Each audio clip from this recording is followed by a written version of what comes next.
तमिलनाडु के सीएम और DMK chief MK Stalin Rahul Gandhi के पक्के वाले दोस्त हैं। कांग्रेस और राहुल गांधी इतने बुरे वक्त का सामना कर रहे हैं, लेकिन स्टालिन ने दोस्ती पर आंच नहीं आने दी। न बीजेपी के चक्कर में फंसे, न कांग्रेस का साथ छोड़ा।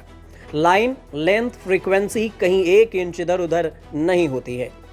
राहुल गांधी को माय डियर ब्रदर्स कहते हैं स्टालिन। जब कन्याकुमारी से राहुल गांधी ने 2022 में पहली भारत जोड़ो यात्रा शुरू की थी, तब दोस्ती निभाने के लिए एमके स्टालिन कन्याकुमारी पहुंचे थे।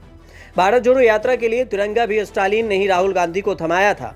जब भारत जोड़ो न्याय यात्रा की क्लोजिंग सेरेमनी मुंबई के शिवाजी पार्क में हुई, तब भी स्टालिन चेन्नई से मुंबई पहुंचे, खास अपने दोस्त राहुल गांधी के लिए। तमिलनाडु की 39 सीटों पर पहले चरण में 19 अप्रैल को वोट डाले जाएंगे। भारत जोड़ो खत्म होते ही कांग्रेस और डीएमके ने सीट शेयरिंग का फार्मूला अनाउंस कर दिया। यात्रा के दौरान बिना राहुल गांधी के शामिल हुए कांग्रेस और डीएमके नेताओं ने बिना हील हुज्जत के फार्मूला बना लिया। बाकायदा अग्रीमेंट बना है, जिसे स्टालिन ने कांग्रेस नेताओं के साथ जारी किया। बस यात्रा खत्म होने का इंतजार किया जा रहा था। फार्मूला बना है कि कांग्रेस तमिलनाडु की 9 सीटों पर लड़ेगी। पुडुचेरी की सीट भी कांग्रेस के खाते में आई है। हालांकि कांग्रेस के हिस्से की 3 सीटें आढ़ी, रामनाथपुरम और तिरुचिरापल्ली बदल गई है।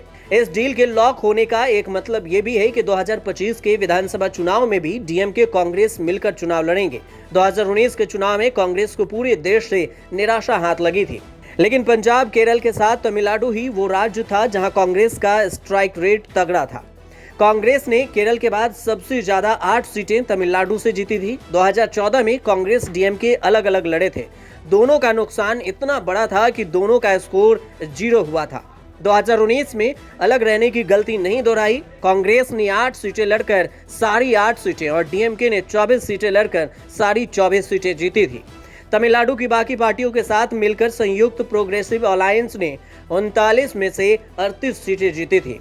डीएमके कांग्रेस को रोकने के लिए पीएम मोदी ने पूरा जोर लगाया हुआ है, लेकिन उनकी मेहनत सीटों में बदल पाएगी, इसका चांस बहुत ही कम दिख रहा है। 2024 के चुनाव से पहले ओपिनियन पोल इशारा कर रहे हैं कि डीएमके कांग्रेस का अलायंस की जीत धमाकेदार हो सकती है। न्यूज 18 के ओपिनियन पोल का अनुमान है कि तमिलनाडु की 39 में से 30 सीटें कांग्रेस डीएमके अलायंस को मिल सकती है।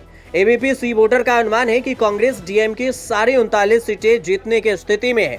ऐसा ही अनुमान India today mood off the nation का भी है।